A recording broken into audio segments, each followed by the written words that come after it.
Friends, welcome to my YouTube channel.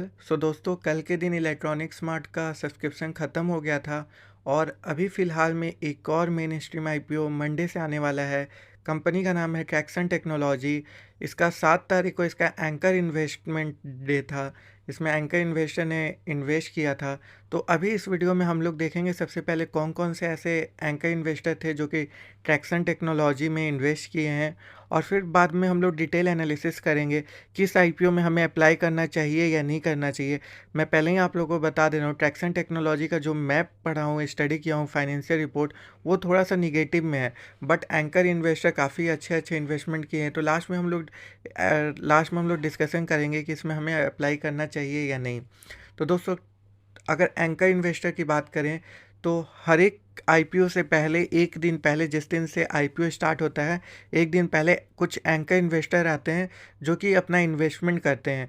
और इनका ये जितना भी इन्वेस्टमेंट करते हैं आईपीओ से पहले, वो क्या होता है, 1 महीना के लिए लॉक इन पीरियड उसका हो जाता है। मतलब 1 महीना से पहले वो अपना बेच नहीं सकते एंकर इन्वेस्टर।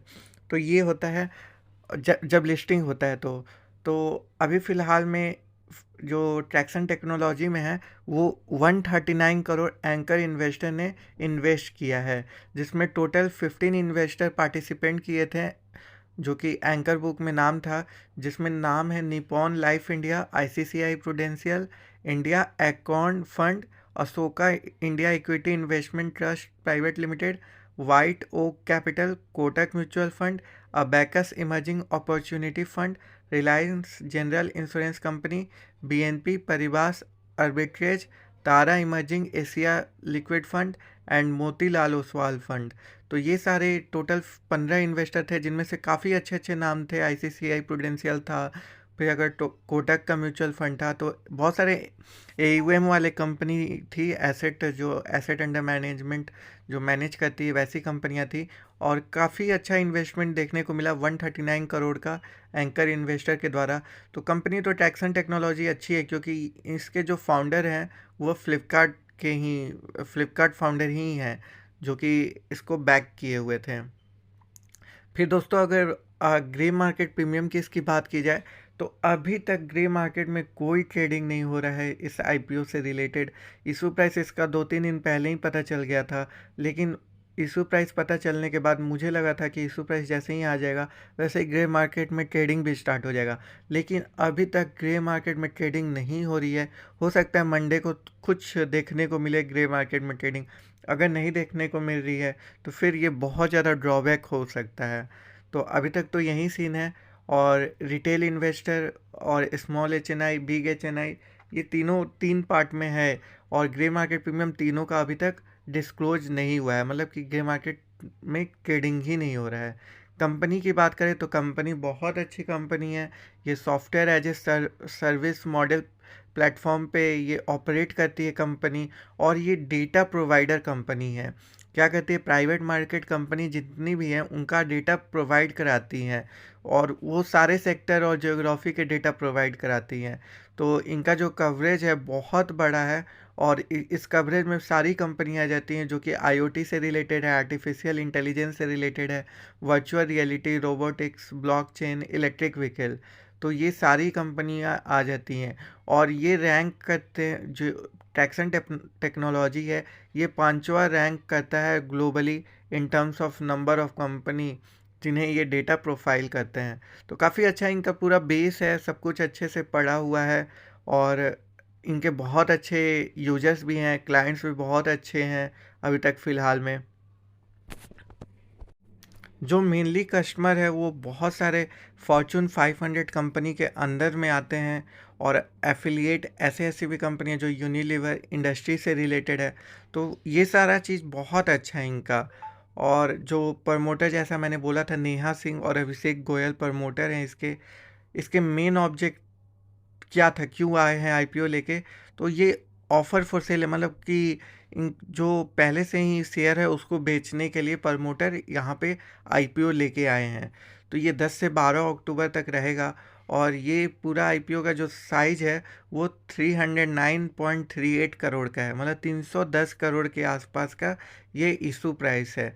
तो ये भी ध्यान में आपको रखना चाहिए, ज़्यादा बड़ा आईपीओ नहीं है, 310 करोड़ का ही आईपीओ है। और सारा ऑफर फॉर सेल है, मतलब प्रमोटर अपना हिस्सेदारी बेच रहे हैं। फेस वैल्यू जो है पर शेयर वो ₹1 है। और ये इसलिए भी इन्होंने रखा है क्योंकि इनका जो फाइनेंशियल परफॉर्मेंस है वो थोड़ा निगेटिव में है, तो थोड़ा उसको ओवरकम करने के लिए ये फेस वैल्यू अभी से ही 1 रखें, ताकि जो इंडिविजुअल प्राइस हो शेयर का वो कम हो। जो कि अभी देखने को मिला है 75 से 80, 75 लोअर प्राइस बैंड है और 80 अपर प्राइस बैंड है। तो अगर आप as a retail investor apply करते हैं, तो अगर आप 80 से करते हैं और आपको 185 शेयर आपको मिलेंगे, ये बात आपको याद रखना है। जो जिसके लिए आपको जो मिनिमम रिटेल एप्लीकेशन के लिए अप्लाई करेंगे, 14,800 रुपये आपके लगेंगे, 185 शेयर आएंगे और 80 रुपये पर शेयर। वहीं पे नॉन रिटेल की बात करें तो नॉन रिटेल के लिए आपको मिनिमम जो रिक्वायरमेंट है 2,07,200 रुपये। आप मैक्सिमम रिटेल के लिए कर सकते हैं 1,92,400 रुपये। तो क्यूआईबी का पोर्शन इसमें बहुत ज़्यादा है, 75%, नॉन रिटेल का 15% और रिटेल का सिर्फ 10%, मतलब 30 करोड़ के आसपास ही रिटेल का है। तो हो सकता है रिटेल में जल्दी सब्सक्रिप्शन भी फुल हो जाए, बट मैं अभी तक इस पे ये सोचा हूँ। देखिए, कभी भी कोई आईपीओ लेके आता है, अगर उसका 3-4 साल का परफॉर्मेंस अच्छा नहीं रहता है, प्रॉफिटेबल नहीं रहता है बिजनेस, तो सेबी क्या करता है, रिटेल इन्वेस्टर को प्रोटेक्ट करने के लिए उस आईपीओ में जो परसेंटेज है उसको डिक्रीज कर देती है। इसीलिए बहुत सारे में आप देखेंगे 35% रिटेल का होता है, बहुत सारे में 10% होता है। 35% उस आईपीओ में ही होता है जो कंपनी काफ़ी अच्छा बिजनेस कर रही है, प्रॉफिटेबल कर रही है। अगर निगेटिव करते आ रही है तो वो 10% ऑटोमेटिक हो जाता है। पास्ट में एग्जांपल है पेटीएम, जोमेटो और स्टार हेल्थ, ये सारी कंपनियां का 10% रिटेल का ही कैटेगरी वाइज शेयर ऑफर किया गया था। तो 30 करोड़ का सिर्फ ऑफर है रिटेल इन्वेस्टर को, और आपको अलॉटमेंट 17 को होगा और लिस्टिंग इसका 20 को है। तो ये सारा डिटेल है, टाइम टेबल आप देख लीजिएगा। जो अर्निंग पर शेयर है वो निगेटिव में है 2019 से 20 में -5.54, वहीं 2020 से 21 में -0.54, 2021 से 22 में -0.48। वहीं रिटर्न बोले नेटवर्थ का तो 2019 से 20 में निगेटिव में 39.95%, 2020 से 2021 में निगेटिव में 24.06%, और 2021 से 2022 में निगेटिव में 23.49%। तो लास्ट 3 साल से ये निगेटिव में ही परफॉर्मेंस किया है। तो ये थोड़ा सा एक ड्रॉबैक हो जा रहा है कंपनी का। अभी ग्रे मार्केट प्रीमियम हमें इसका देखना बहुत ज़रूरी है। अगर आपको ये 40 से 50% तक ग्रे मार्केट प्रीमियम नहीं दिखा रहा है 10 से 12 के बीच में, तो कंपनी को आप लोग अवॉइड ही करिएगा। ये मेरा पूरा स्टडी किया हुआ है। आप लोग क्या सोचते हैं ज़रूर बताइएगा। मैं तो कम्प्लीटली आउट ही हूँ इस आईपीओ से। बस अब थोड़ा सा जो आस बचा है, जो होप बचा है, वो बस जीएमपी से बचा है कि जीएमपी थोड़ा सा इसका दिखा दे, क्योंकि एंकर इन्वेस्टर अच्छे थे, तो हो सकता है जीएमपी में थोड़ा सा देखने को मिले कुछ। बट अगर 30-40% से नीचे रहा तो then I will not go for this IPO.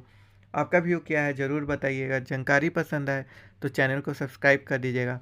Thank you for watching this video. If you are new to my channel please do subscribe my channel. Thank you and जय हिंद दोस्तों।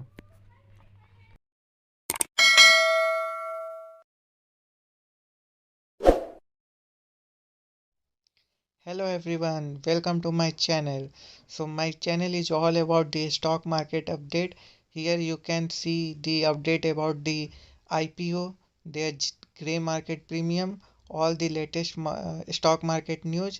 So you can expect everything, every knowledge about the stock. So please subscribe my channel and please press the bell icon. Thank you. Keep watching.